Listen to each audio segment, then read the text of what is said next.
How do you get a loan using your title deed in Kenya today? Unaweza pata loan either kwa the financial institution, that includes kama SACCOs, banks kama Equity, Cooperative, KCB, Bingwa, Taisaco, and so and so and so. So the first and the most important ni verify that you are still the owner. That is, unaenda kwa the Land Registry Office where you do the official search, checking for whether you are still the owner of the property.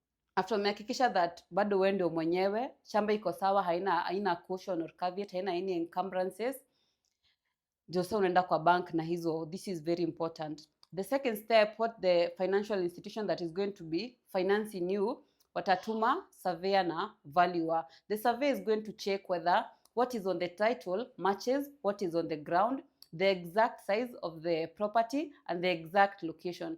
The valuer is going to check for accessibility, kama hiyo area iko na stima, how far hizo post za stima zinafaa zivurutwe mpaka how many meters or how many kilometers ndio ifike kwa property yako. Maji, pipings zinavurutwa kutoka wapi, because these things give value to your property.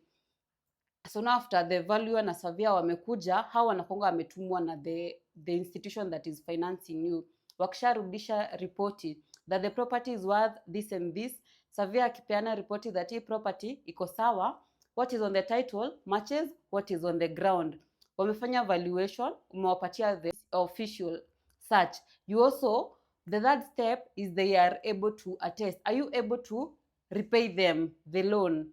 Na pia sometimes your property might be worth 1 million, the financial institution haikupeangi loan ya 100%, unaweza pata wanakupatia kama 70 to 80% there about, ndio pia we at least waone pia umechangia hapo.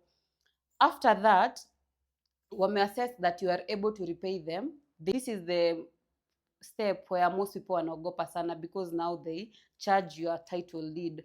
Hapo kwa page 3, hapo kwa the encumbrance section, they charge it. So kama umechukua say loan ya 200k, umechukua loan ya 500k, wanaiandika hapo kwa the encumbrance section, and they stay with they retain the original title deed, wanakupatia a copy until you can repay them. And remember, if you are taking a loan using your title deed, the first and the most important consideration, are you able to repay the loan? The second one, hii pesa unaenda kufanyia nini? There is no way you are taking a loan kwenda vacation Mombasa, ama unataka kushika Subaru pale Beskas. No, you take a loan specifically, maybe you are developing elsewhere, you want to do something that is going to give you return, kama hata kujenga apartment itaanza kupatia rental income yenye unaweza anza kuwalipa hata ni polepole. And also you must also agree on the time period yenye atakupatia. You must also consider the interest rates. Kuna some financial institution with different interest rates, kuna zenye unalipa mingi, zingine moderate, zingine kidogo. Those are some of the things that unafaa consider. So yeah, that's just about it, as easy as that. Bye.